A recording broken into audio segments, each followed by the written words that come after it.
नमस्कार दोस्तों, smile family में आपका स्वागत है। दोस्तों, आज मैं आप लोगों के सामने छोटा दूधी का पौधा लेकर आया हूं। तो देखिए, यह है छोटा दूधी। दोस्तों, इस छोटे दूधी को तोड़ने के बाद इसके पत्तों से, इसके तनों से दूध निकलता है, इसीलिए इसे दूधी कहा जाता है। इसमें दो प्रजाति होती हैं, एक छोटा दूधी, एक बड़ा दूधी। ये जो मैं आपको दिखा रहा हूं, ये छोटा दूधी है। मैं आपको बड़ा दूधी भी दिखा रहा हूं। ये देखिए, ये बड़ा दूधी है। दोस्तों, छोटा दूधी और बड़ा दूधी दोनों के गुण एक समान ही होते हैं। अगर मान लो बड़ा दूधी नहीं मिलता है तो हम छोटा दूधी इस्तेमाल कर सकते हैं अपनी बीमारी को दूर करने के लिए। तो मैं आपको एक बात आपकी जानकारी के लिए बता दूं, एक तरह से यह घास फूस है, खरपतवार है।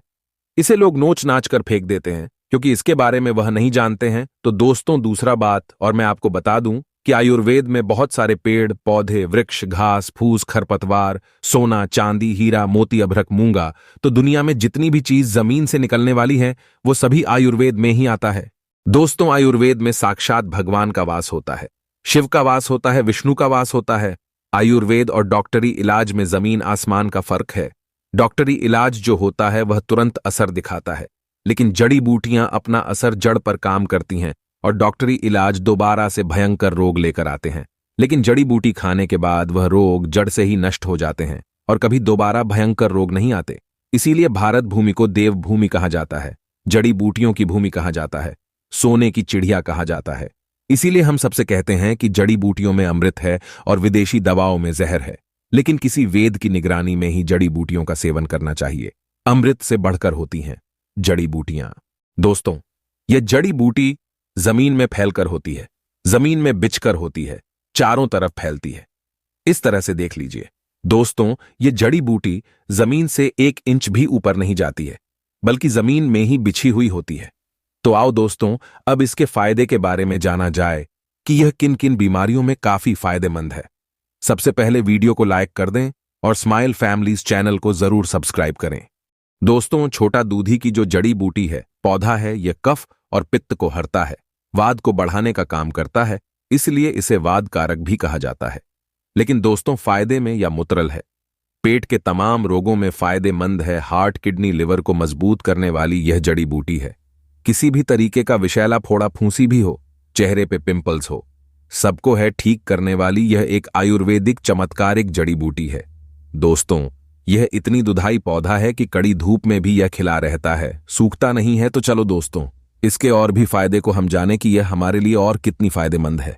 तो दोस्तों, अगर किसी को अतिसार की बीमारी है, जैसे कुछ भी खाता है और तुरंत टॉयलेट जाने का मन करता है, पेट में दर्द होने लगता है, बार बार पैखाना भागता है, कुछ भी खाता है पेट में दर्द होने लगता है, मरोड़ मारने लगता है, आव गिरने लगता है, दस्त होने लगता है, तो दोस्तों, उन भाइयों के लिए यह बहुत ही रामबाण औषधि है। अगर इसके ताजे ताजे पत्तों को पीसकर 20 ml रस निकालकर छाछ के साथ पिया जाए तो उसका अतिसार बीमारी यानी पेट के समस्त बीमारी जो है नष्ट हो जाएगी, दूर हो जाएगी, ठीक हो जाएगी। दोस्तों, कमजोरी की वजह से शरीर में ताकत नहीं है तो यह ताकत का खजाना है। यह जड़ी बूटी, इसे सुखाकर पीसकर पाउडर बनाकर मिश्री मिलाकर रख लीजिए। सुबह शाम 1-1 चम्मच सादे पानी के साथ सेवन करे तो शरीर के अंदर बल बढ़ता है, वीर बढ़ता है, ताकत आती है और उत्तेजना भी बढ़ती है। लेकिन दोस्तों, जहां यह उत्तेजना बढ़ाने वाली है वहीं बीपी वाले पेशेंट के लिए हानिकारक भी है। अगर किसी को ब्लड प्रेशर हाई रहता है तो वह इसका ज्यादा मात्रा में सेवन ना करें।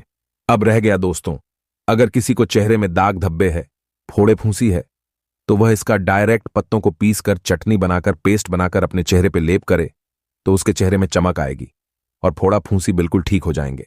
दोस्तों, ये जड़ी बूटी कफ को भी साफ करती है। अगर कोई कफ का रोगी है तो इसे सुखाकर पाउडर बनाकर रख लीजिए और उस पाउडर में आप इस जड़ी बूटी के पाउडर के बराबर मिश्री मिला लीजिए। अब इस्तेमाल करने का विधि तरीका सुन लीजिए, समझ लीजिए। हर रात को रोज सोते समय इस जड़ी बूटी को 1 चम्मच लेकर मुंह में डाल लीजिए और धीरे धीरे चॉकलेट के जैसे चूसते हुए रात को सो जाइए। रात भर पानी ना पीजिए। 8 घंटा पानी से परहेज है दमा के लिए और कफ वालों के लिए। दोस्तों, इस जड़ी बूटी के फायदे इतने ही नहीं है, और भी है। अगर किसी माता बहनों का स्तन में दूध नहीं है, दूध बिना उसका बच्चा तड़पता है, कुपोषण हो गया है, तो उन माता बहनों को क्या करना है? ऐसे पत्तों को तोड़कर धोकर साफ करने के बाद इसे धूप में सुखा लीजिए और सुखाने के बाद इसका पाउडर बनाकर आप रख लीजिए। सुबह शाम एक एक चम्मच शहद के साथ मिलाकर सेवन करना है और ऊपर से 200 ग्राम दूध पीना है। दोस्तों, रतौंधी के लिए भी यह काफी फायदेमंद जड़ी बूटी मानी जाती है। रतौंधी रोग उसे कहते हैं, जैसे कि मान लीजिए शाम को सूरज ढलने के बाद किसी किसी की आंखों से दिखाई देना कम हो जाता है या तो बिल्कुल बंद हो जाता है, वह रात को नहीं देख पाता है, तो ऐसे रोगियों के लिए भी यह काफी फायदेमंद है। दोस्तों, तरीका विधि वही सेम टू सेम है। इसे पीसकर पाउडर बनाकर मिश्री मिलाकर रख लीजिए और सुबह शाम एक एक चम्मच शहद के साथ और 200 ग्राम दूध के साथ सेवन करना है और ऊपर से कच्चा अंडा पीना है। सुबह सुबह खाली पेट तो रतौंधी का रोग दोस्तों 15-20 दिन के अंदर बिल्कुल ठीक हो जाएगा। दोस्तों, यह जड़ी बूटी पेट को ठंडा करती है, पेट को आराम देती है, लिवर को मजबूत करती है। अगर किसी को भी किसी भी प्रकार की लिवर के अंदर प्रॉब्लम है तो वह इसके हरे हरे पत्तों का रस निकालकर 20 ग्राम सुबह खाली पेट पी जाए तो उसके पेट की समस्त बीमारी इससे नष्ट हो जाएगी। दोस्तों, अगर बताया जाए तो यह एक दवा नहीं अमृत है। बहुत सारी बीमारियों का अकेली इलाज करने वाली यह एक जड़ी बूटी है जिसे हम दूधी के नाम से जानते हैं और बहुत से लोग इसे नागार्जुन भी कहते हैं। दोस्तों, इसके फल और फूल बहुत बारीक बारीक होते हैं। पत्ते दोनों तरफ एक एक पत्ते होते हैं। उन पत्तों के बीच में फल फूल लगता है। यह बहुत छोटा पौधा है, इसलिए इसका पूरा पूरा सीन मैं आपको दिखा नहीं पा रहा हूं। फिर भी आप ध्यान से देख लीजिए, पहचान लीजिए, ताकि आपको कहीं अगर दिखाई दे तो आप इसका इस्तेमाल करें, इसका फायदा उठाएं। दोस्तों, ये काफी नमी भूमि में पैदा होने वाली जड़ी बूटी है। जहां अक्सर पानी मिलता है, थोड़ी मैदानी हो, खेत खरियान में भी पैदा होता है यह पौधा। दोस्तों, अगर किसी माता बहन स्त्रियों को लिकोरिया की प्रॉब्लम है, रक्त प्रदल हो या सफेद व्हाइट प्रदल हो, दोनों तरह के रक्त प्रदल व्हाइट प्रदल लिकोरिया रोग में यह काफी फायदेमंद है। दोस्तों, सुबह सुबह खाली पेट इसके रस को निकालकर करीबन 10 से 15 ml तक सहीजन के पत्तों के रस में मिलाकर पिलाने से लिकोरिया प्रदल रोग बिल्कुल ठीक हो जाता है 3-4 दिन के अंदर। दोस्तों, सहीजन उसे कहते हैं सिंह फली। और दोस्तों, यह धातु रोग के लिए भी काफी फायदेमंद है। अगर किसी पुरुष को किसी इंसान को धातु का शिकायत है, पेशाब संडास करते समय धांत गिरता है, तो इसके पत्तों को पीसकर ताजे ताजे पत्तों से 10 ml रस निकालकर सुबह खाली पेट गन्ने के जूस के साथ पीने से धातु रोग 1 महीने के अंदर बिल्कुल ठीक हो जाएगा। तो दोस्तों, देख लीजिए, जान लीजिए, पहचान लीजिए, कफ पित्त का नाश करने वाली और वात को बढ़ाने वाली यह जड़ी बूटी है। वातकारक है, लेकिन यह फिर भी बहुत ही फायदेमंद है। यह उन पुरुषों के लिए बहुत ही फायदेमंद है जिन पुरुषों में उत्तेजना नहीं होती है, बीवी के पास जाते ही उन्हें टीवी हो जाती है, या मैदान में जंग करते समय बिस्तर पर हर जाना, या फिर उनका बीच में दम तोड़ देता है, जाते ही केला सुखड़ जाता है, अंदर डालते ही दम तोड़ जाना या मर जाना, केला अचानक से पतला हो जाना, बच्चों जैसा हो जाना, शारीरिक कमजोरी है, शीघ्र पतन की शिकायत है। दोस्तों, दर्द के लिए भी ये काफी फायदेमंद जड़ी बूटी मानी जाती है।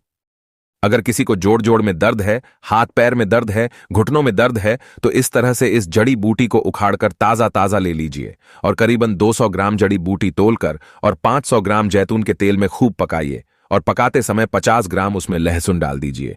और जब पकते पकते ये बिल्कुल जलकर काला हो जाए और लहसुन भी जलकर काला हो जाए तो उतारकर इसे निकालकर बाहर कर दीजिए और जैतून को तेल को छानकर किसी बॉटल में भर लीजिए।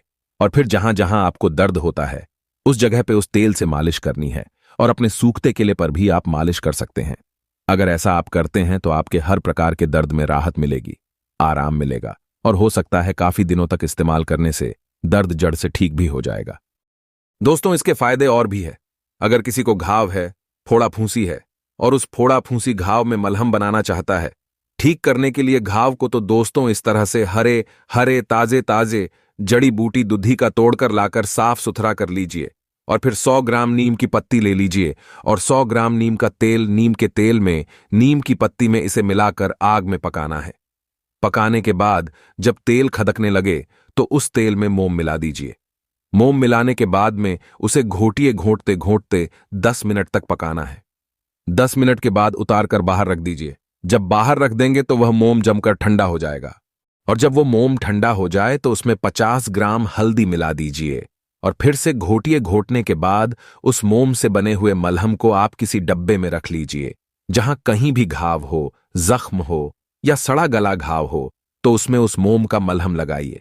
आपका घाव बिल्कुल भर जाएगा। दोस्तों, वीडियो को लाइक करें और हमारे चैनल स्माइल फैमिलीज को जरूर सब्सक्राइब करें। धन्यवाद।